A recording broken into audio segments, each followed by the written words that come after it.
605, the first imperial officer examination was undertaken by the Sui, dynasty, an institution that would influence social life in China for over 1,000 years to come. Ping Tiho, historian and scholar of the Chinese officer exam, tells us that male peasants were never legally excluded from test taking as other groups had been during certain periods, due to what he calls the physiocratic nature of the Chinese state.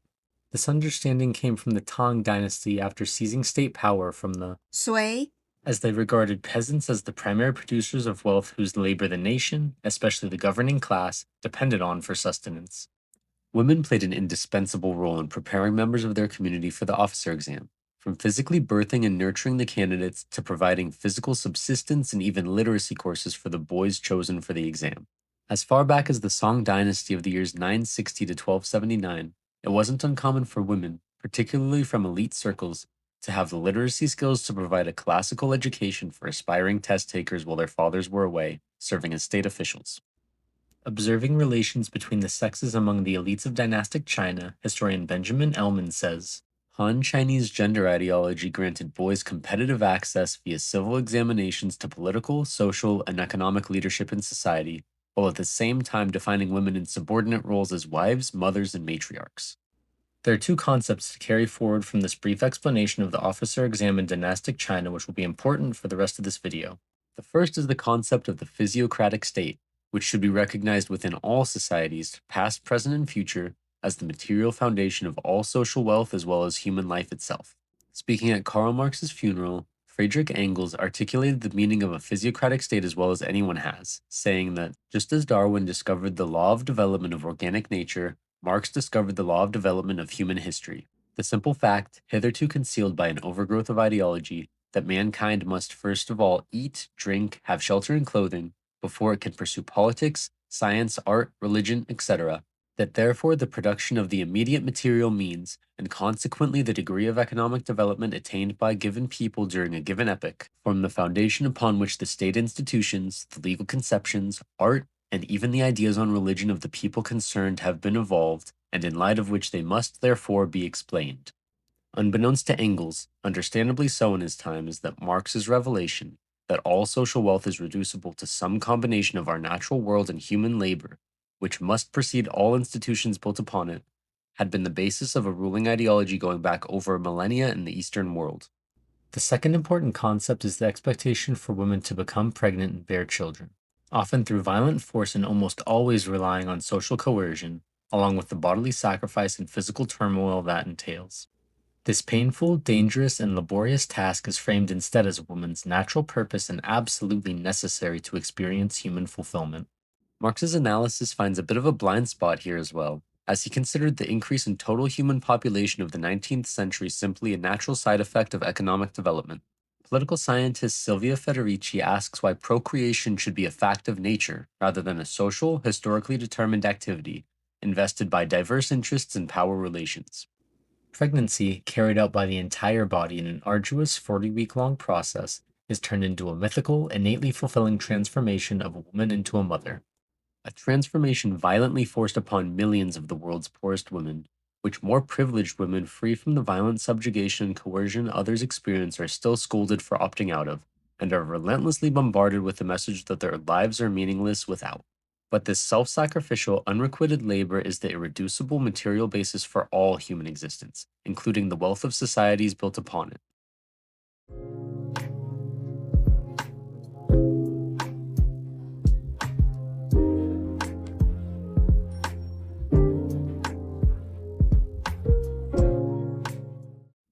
The German worker must realize that our goal in the East is to provide a high standard of living for the German people.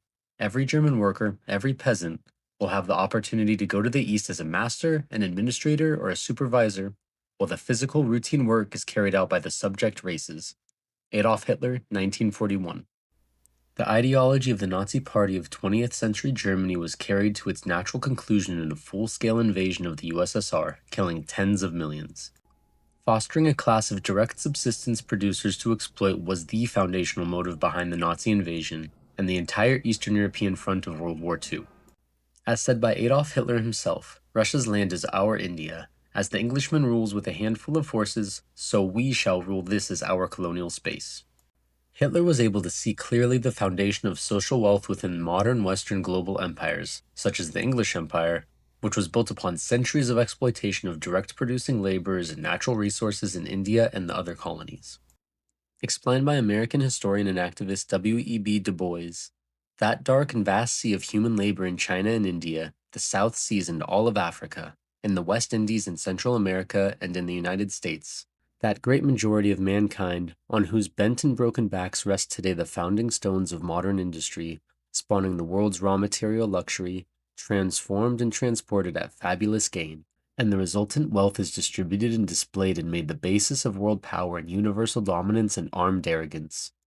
Imperial Britain's success and wealth, built upon extraction of the colonies, was what the German political, corporate, and working classes all aspired to accomplish for themselves through militaristic expansion to the east.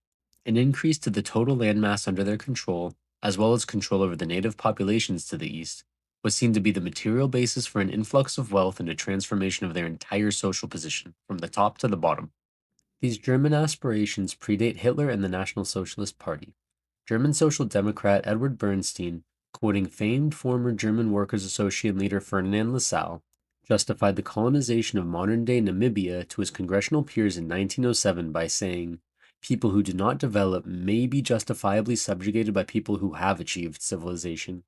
Unmentioned by Bernstein is that the vast, centuries-long exploitation of the colonies, stealing their labor, resources, and even technology, is the material basis for what we know as modern Western civilization in the first place, as well as the variety of African civilizations spanning centuries who developed unique agricultural techniques, trades, and political systems in their own right.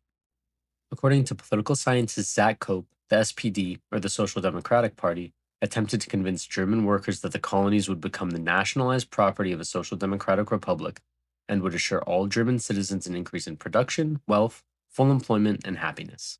The promise made to the German working class, that conquering and subjugating those to the east would raise everyone's standard of living, was the same relation the Tang Dynasty elite recognized with their peasantry, this time promised to an entire national group through the exploitation of another. It feels important here to make a distinction between the physiocratic nature of modern Western imperial empires, such as the Nazis, compared to the ancient Chinese dynasty which introduced the concept. The Tang looked towards the population unified under them for state revenue, a very normal relation any taxpayer has with their state today. What makes these distinct political systems comparable is their purpose of using the social surplus to relieve particular groups from manual labor, not how those groups are designated or the violence necessary to develop and maintain each system. As Eastern lands and laborers were idealized as the resources which would increase the social position of all Germans, women and their bodies were considered the state resource necessary for the job at hand. Managed by both the government and their husbands, their duty was to reproduce the military and administrative population to conquer and subjugate Eastern Europe. Within the Nazi state, physicians, judges, teachers, welfare and youth department employees, mayors, and other politicians were empowered to intervene in private family affairs, while access to contraception and abortion were severely limited, and those found to perform or receive abortions were prosecuted.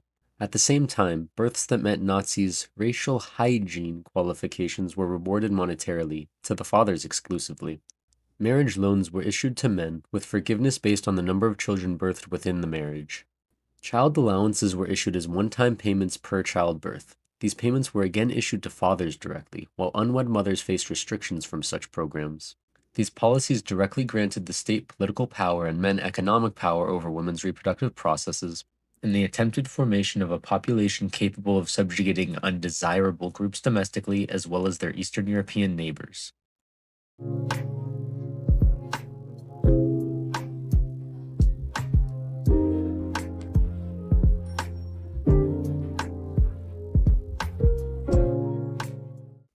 In principle, all of America's routine production can be fulfilled in low-wage economies for a fraction of the cost. The highest-paying positions in advanced nations will belong exclusively to those who manipulate symbols, the designers, engineers, financial planners, and executives.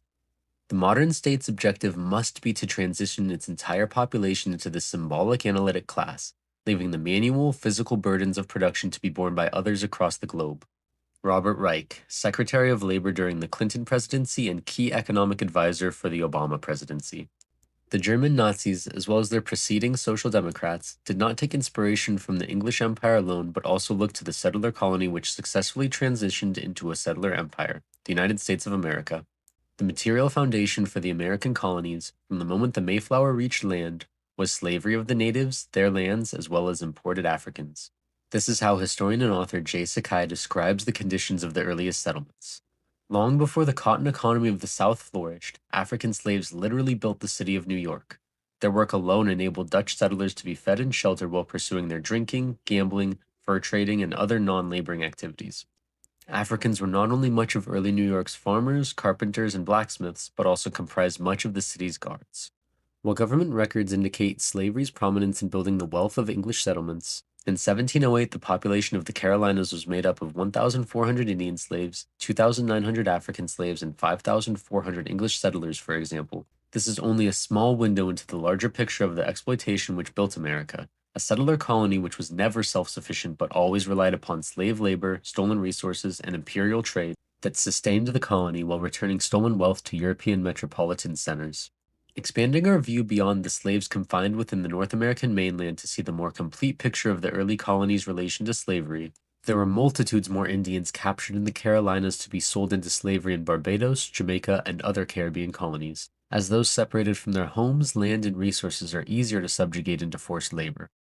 All sections of the society, and the favorable social positions of all European settlers, were built upon the foundation of slavery and land theft, from the wealthiest proprietors to the poorest workers. This includes the fishermen whose low-grade fish were dried and sold as slave meals, the New York farmer who found a market for his surplus in southern plantations, the forester whose timber was used by shipyard workers to rapidly turn out slave ships, the clerk in New York City checking bales of tobacco, the farmer renting a team of slaves to start their production. European colonialism is the foundation of the first and third world distinctions, upon which today's international division of labor rests. Guyanese historian Walter Rodney explained this dynamic in his book How Europe Underdeveloped Africa, in which he writes, "With colonialism, the capitalists determined what types of labor workers should carry out in the world at large. Africans were to dig minerals out of the subsoil, grow agricultural crops, collect natural products, and perform a number of odds and ends. Inside Europe, North America, and Japan, workers would refine the minerals and raw materials and make the bicycles. This foundational dynamic of the American working class's social status and wealth being built upon exploited direct producers is fully intact today, with properties distinct from those during the outright colonization of the previous 2 centuries and the marginal integration of Black Americans as well as many other immigrants into the group of beneficiaries. Americans both start much higher up on and have an easier time climbing the social ladder into professional, commercial, administrative, and academic careers than their third world counterparts, who subsidize their social ascent by providing the subsistence goods and raw materials, including intermediate manufacturing labor, that modern life in the first world is built upon. This includes food, clothing, electronics, cars, and nearly all other material goods which find their way to first world consumer markets. Western Sinaloa, a region in Mexico where peasants have been driven from the land to make room for commercial plantations, is where 50% of all winter vegetables consumed in the United States are produced. At the same time that they mass-produce vegetables for export to American consumers, more than 60 million people in the region suffer from malnourishment. A regional report from Mexico stated that agricultural priorities are first, food for export, second, food for industrial processing, and only third, food for the population at large. While winter vegetables, strawberries, tomatoes, and coffee are being produced for export, the government must import corn and beans. Another clarifying and ubiquitous example of the physiocratic relation which raises the standards of first world workers off the backs of the third world is the iPhone, a tool found both in the pockets of American middle schoolers and middle managers, but unaffordable to those who extract the minerals from Earth which they are made out of and those who assemble them. The material basis of this modern social necessity originates in the labor of Congolese and cobalt mines and Chinese and Foxconn factories. The lucrative employment of product managers, marketing teams, and retail salesmen in the First World would not be possible without the impoverished conditions of those whose labor physically produces the iPhone. A 2007 research article titled Who Captures Value in a Global Innovation Network? The Case of Apple's iPod by researchers at University of California, Irvine, clues us into the grossly unequal labor intensity and distribution of revenue at different points along the socialized production chain. The 2006 30-gigabyte iPod sold in the United States for $299 was the model tracked. They found that the device was physically produced completely outside of the United States at a cost of $144.40, leaving $154.60 to be divided among Apple, its retailers and distributors, the wages of their workers, and the US government, which takes its cut at multiple stages from import duties to income tax. The lowest paid American workers involved, Apple Store retail workers, were found to earn approximately $26,000 annually, with the managers and engineers averaging $85,000. At the same time, the Chinese manufacturing workers received $1,540 yearly, working endless, back-breaking hours for 6% the share of what an American receives for wearing a vest and placing a product on a shelf. Surveys of Foxconn factory workers in Shenzhen, China, report conditions as such. The average overtime in most factories was between 100 and 130 hours per month. Workers generally work 11 hours per day, including weekends and holidays during peak seasons. Normally, they can take one day off every month, or in peak seasons may go several months without a day off. Workers recalled how they were punished when they talked on the line, failed to keep up with the high speed of work, or made mistakes on work procedures. The grossly inflated salaries that American retail workers, managers, and administrators enjoy are extracted from the relatively intense and undercompensated labor of child slaves and sweatshop workers abroad. At the same time, American employment becomes further distanced from physically producing any of the products we actually use in our daily lives, and more exclusively falls into the realm of commerce, distribution, or personal services. The massive gap between what Americans actually do while at work and their vast consumption habits is held open, in large part, by the cheap labor of women in the Third World. In a successful attempt to attract foreign investment, the Malaysian government advertised its own citizens to Western corporations as such. The manual dexterity of the Oriental female is famous the world over. Her hands are small and she works fast with extreme care. Who, therefore, could be better qualified by nature and inheritance to contribute to the efficiency of a bench assembly production line than the Oriental girl? While American consumers pay little mind to the workers who produce nearly everything we use in our daily lives, American corporations are actively interested in who is making what, under what conditions, and at what price. Despite lack of public concern over the parasitic foundation of our standard of living, workplace activity, and consumption habits, due to being beneficiaries in all three areas, US-led institutions such as the World Bank and the International Monetary Fund keep close account over the conditions of third world exploitation and extraction. This is the important role they play in maintaining the Western international colonial system, knowing it rests firmly upon third world producers just as the Tang Dynasty elite understood that their empire rested upon peasant production. While manufacturing labor coerced through the type of poverty which results from one's farm being converted into a commercial plantation, alongside traditional patriarchal family relations such as reproductive and domestic laboring, is the condition the US-led global order has imposed upon third world women. Patriarchal relations within the United States are enforced to continually recreate the oppressive global system. If a woman isn't going to raise the next generation of Americans and replicate that system, then what the fuck do we even have her for?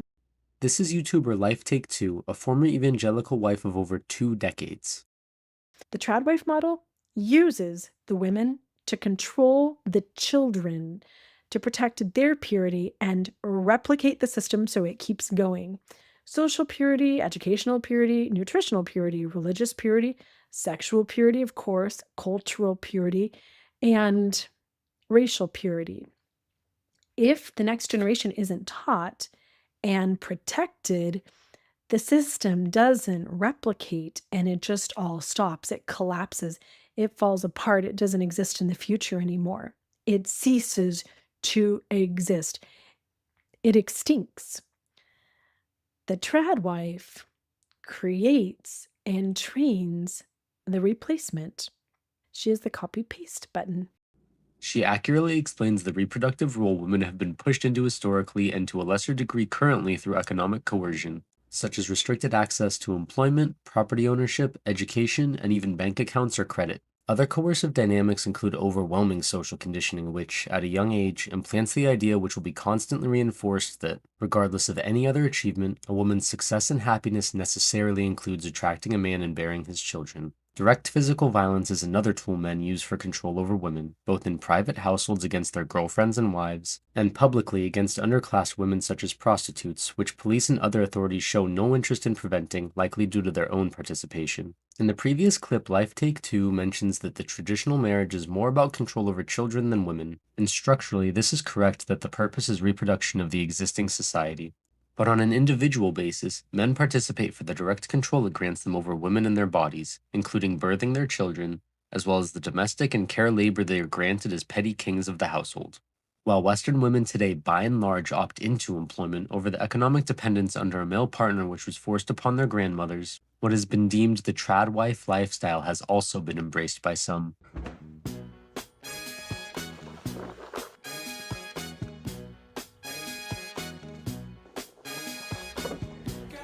This apparently leisurely lifestyle can only exist in the first world, as the niche appeal it has is dependent upon the exploitation of the third. To be an attractive option in any way, the Tradwife lifestyle requires the offloading of all of the most undesirable duties, such as manufacturing clothes, soaps, meats, and even 99% of vegetables which are unavailable in a home garden to the global market dominated by third world and migrant producers. It also requires the support of a male wage with high economic command. The type of wage we have shown in this video exists nearly exclusively in the first world through the poverty of direct producers in the third. In her book Patriarchy and Accumulation on a World Scale, Maria Maez's study of the lace industry in the town of Narsipur, India, puts the material relation between the first world tradwife and the exploited housewife of the third world on clear display. She found that after handling all reproductive and domestic labor within the household, including heavy manual farmhand work, the majority of women would then handcraft lace in their own homes, which was never used at home but exclusively exported to the United States, Europe, Australia, and South Africa.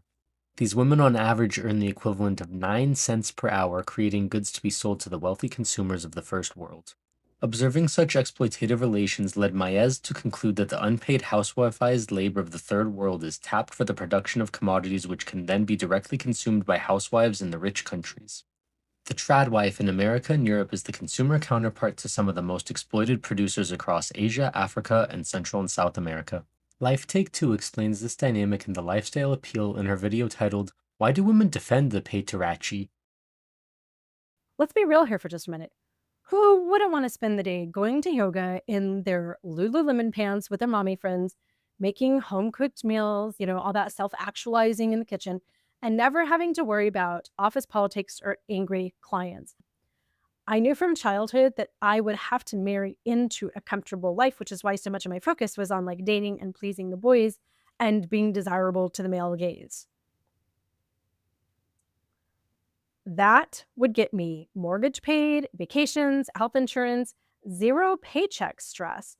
When a system rewards you for compliance, you'll defend that system like your life depends upon it, because in many ways, housing, healthcare, retirement, childcare, groceries in the fridge, it feels like it does, and it does. For years, I traded economic agency for designer diaper bags and the illusion of safety. The designer diaper bags with tags reading Made in Bangladesh, Indonesia, or Mauritius, and the chicken breast with fresh veggies harvested, sliced, and packaged by precarious migrant laborers enable the most exploited social position in the third world, the female domestic and piece wage laborer, to become a glamorous and leisurely lifestyle choice for some women in the first. So why would I even make this video? Because I was still benefiting from the patriarchy. I was directly benefiting from the tradwife life. I was benefiting from having that husband there, even though he was a lying, cheating monster. I had a beautiful high-rise condo overlooking the city. I was driving a little Mercedes SUV. I had money to do the things that I wanted to do. Here she makes an impressively introspective, important point. She benefited from her participation within the dominant system, even from a position subordinate to her husband. This is the same situation all of the securitized employees of the first world find themselves in. Despite being in a subordinate position to their employers, they still willfully integrate themselves into the dominant economic system, which offers them less intensive work than their third world counterparts for magnitudes higher compensation. At the same time, the retirement cushions come as shares in American companies such as Google, Meta, Raytheon, and Palantir, who enjoy hundreds of billions of dollars in state contracts and subsidies to develop military and surveillance technology which reinforces the first world's exploitation of the third through overwhelming violence. The most literal example of offloading socially reproductive labor onto third world women, with all the health risks and dangers involved in pregnancy plus more, comes in the form of commercial surrogacy. As of 2015, international commercial surrogacy grew to an over $2 billion industry in India alone, prompting government attempts to regulate the exploitative practice. Surrogacy contracts grant wealthy first world couples direct control over the bodies of third world women, including making personal medical decisions which sacrifice the surrogate's own life and health in service of the fetus her body was used to give life to.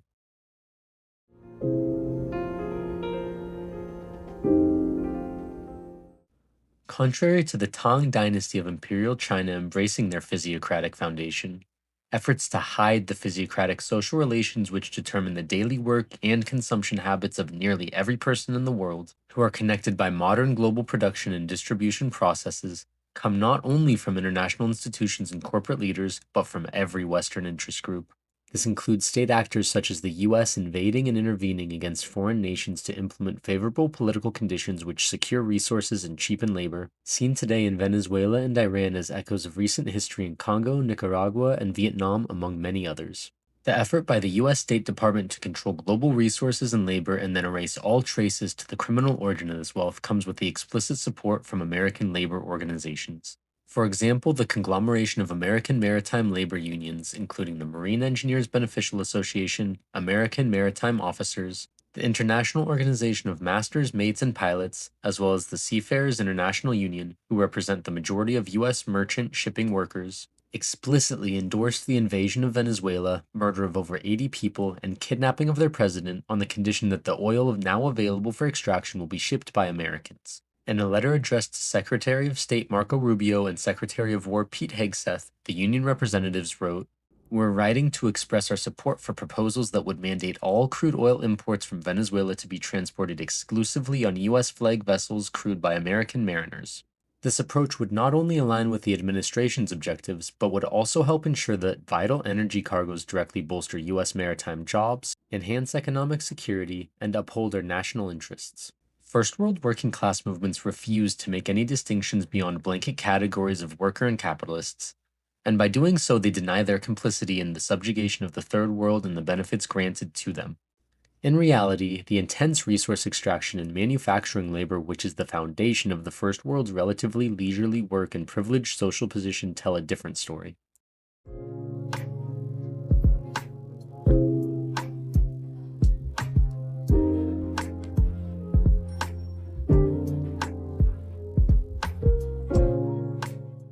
Within dynastic China, the Tang elite utilized the surplus subsistence produced by their peasantry as the basis for their own dismissal from manual labor, freeing their time, muscles, and mind for other tasks. At the same time, women excluded from the officer exam had their reproductive and domestic labor taken as a given, a free influx of resources to channel into the next generation. In the 20th century, the state of Nazi Germany attempted to project this physiocratic relation onto an international scale.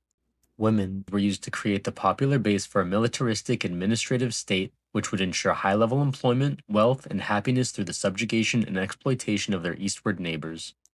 Inheriting the role of leading state actor in maintaining the colonial West after World War II, the United States has successfully produced, in reality, the globally parasitic, unproductive imperial administrative state the Nazis and their working class supporters aspired towards.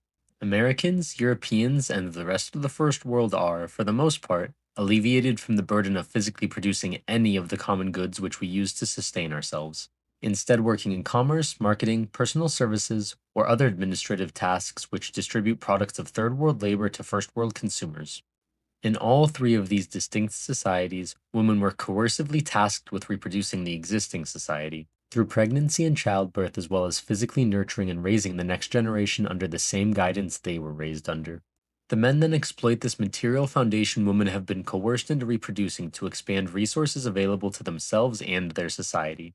Expansion of wealth and representation for the distinct regional interests through official position in the case of dynastic Chinese elites, or the expansion of land resources and coerced outside labor to exploit in the case of both the Nazis and the American Empire.